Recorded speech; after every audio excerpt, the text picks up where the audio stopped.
and Dan, here we are in Warframe, and we're going to talk about Hotfix 13 here now. I wanted to play it a couple times, so that's what you're watching in the background, so I can adjust to these changes and make sure that I was comfortable with what I was going to talk about here quickly. Now, we're on Hotfix 13, and a lot of us already know that several hotfixes were basically made to fix other hotfixes. This one's got a lot of changes going on, and I'm going to just talk quickly a little bit about it. You're watching an Axie run in the background here, Mobile Defense 41 plus. So first off, the Mag Prime, Dacre Prime, Boar Prime, they're all vaulted now, and all of those relics, if you still have those particular relics that had those items in it, you'll still be able to use those relics and potentially get those parts until you run out of those relics. Just as FYI, they've got a new relic that's obtainable that has other items in it, but does not have the Mag Prime, Dacre Prime, and Boar Prime in it anymore. So you can still get the Axie relic, the Axie 3 relic, but it won't have those in it. But if you still have, like I said, the ones that had those items in it, you can still farm for those items, even though it's been in the vault. If you're looking for the new Axie 3 relic, it's currently on Orkin Derelict Survival. There'll be a new rewards table that goes up probably later on this week, he was saying. That'll kind of give you a big drop table so you know where all the relic locations are for when you're trying to find the relics. Barrow Katir is being adjusted a bit for better suiting of the new relics, and the values that will be initially looked at will be common slotted items will have a 15 value, uncommon slotted items will have a 45 value, and rare slotted items will have a 100 value.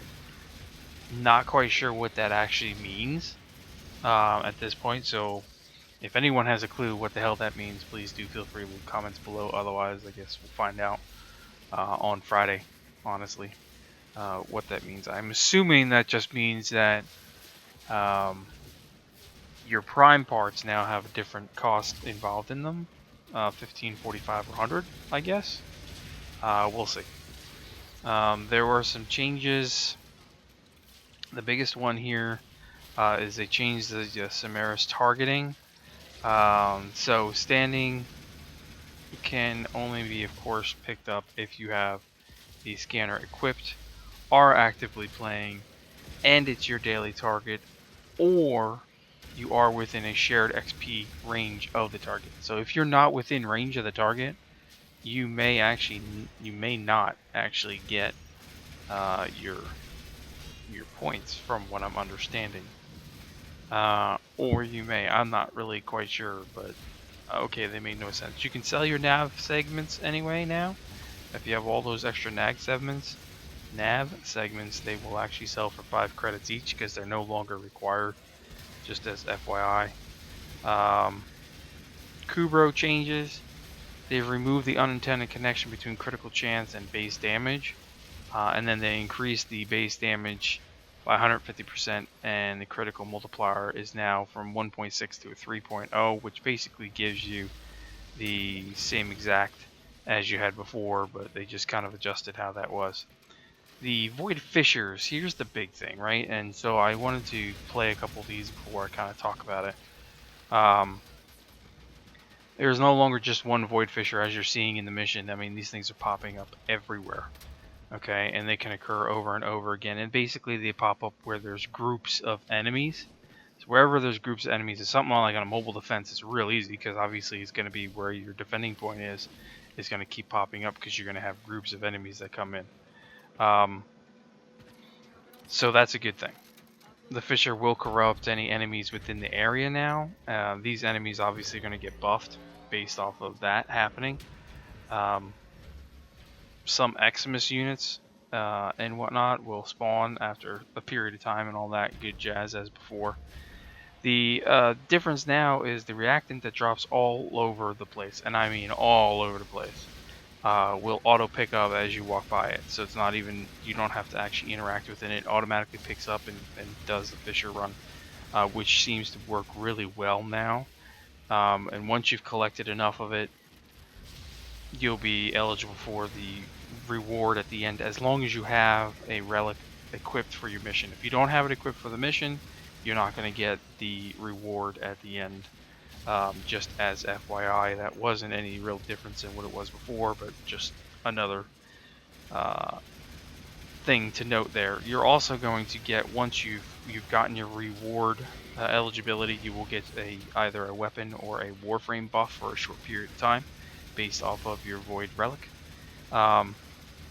And you'll be given a random amount of Void Traces after collecting enough reactant. And the reactant looks like 10 reactant per person, basically.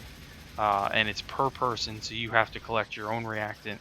But as I said, reactant is dropping everywhere, so it shouldn't really be an issue with people getting reactant or not having enough reactant, because it's not based on how many individual kills you make, it's based on the group, making all the kills and everything.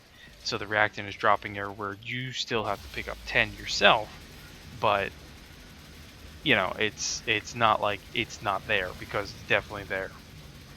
Void trace caps have now been updated, like I said, from the dev stream over 77 overview. So it starts at a 100 base, and we'll add 50 more per mastery rank. So I think at mastery rank 22 now you can have up to 1200 total void traces, so you can really increase your relic.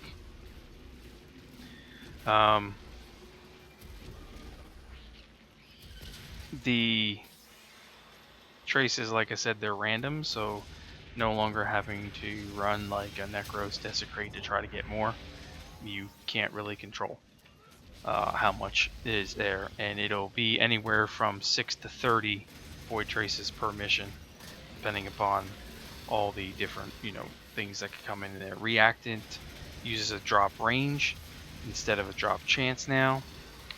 Endless Void Fissure missions are now truly endless, with the exception of, say, defense and interceptions.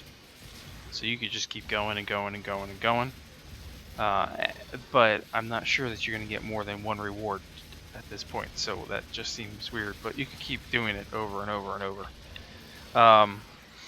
Your equipped relic information will now be shown in the squad info drop-down box. Now, I'm not really too thrilled about that if you're sitting in a menu just getting ready to get into a mission, because people could look at it and suddenly drop host in the mission because you don't have the correct relic that they want. So that could potentially be a problem. As of right now, I have not seen it be a problem. Nobody said anything. Nobody really seems to care about it. You're just going in, doing your relic thing, and taking whatever reward you can get. But it could be an issue, just as FYI. But I haven't really seen it be an issue. So far, I think update the Hotfix 13 has been pretty good with what they were talking about, and the changes have made the flow much better. So I'm pretty happy about that. They did some conclave changes, nothing really too much to talk about. They had fixed the unintentional reduction of Syndicate mission XP.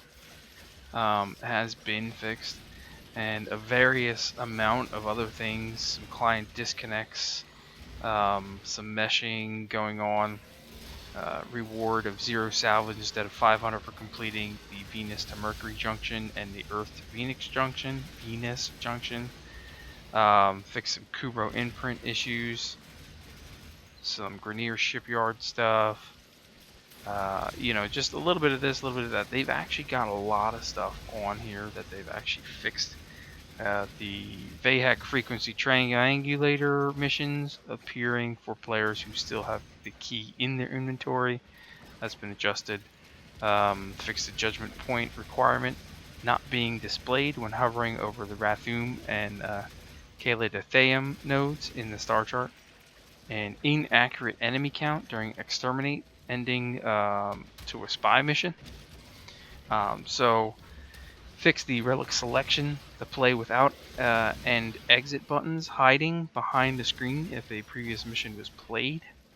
So they've actually done a number of things. I mean, I don't think that it fully addresses everything, because it doesn't. It doesn't address the changes to Necros in this update, what they had discussed that it would. It doesn't adjust anything in Arc Ring that was discussed from the dev stream. So there's still a whole bunch of stuff that needs to be adjusted that they had talked about, but it didn't do anything at this moment. It looks like they fixed the mission requirements not being checked at the time of a sortie, alert, and syndicate, etc. mission is selected from the world state panel. So basically, for example, if a player could choose a bow-only sortie mission without his loadout being set up properly, only to find out that at the end of the 10-second countdown, he wasn't allowed to play. So there was a bug inside of that. So there is that. Anyway, hopefully you enjoyed this one. I'm pretty happy with the changes that they made in here. I'm not saying that this fully addresses all the stuff that had to be corrected. Obviously it doesn't, and there's still a long way to go. But for now, it's a good road to improvement. The Void Fissure gameplay is much more functional, much more quicker, much more fun to do. I will catch you guys in future episodes. Thanks for tuning in. We'll see you soon.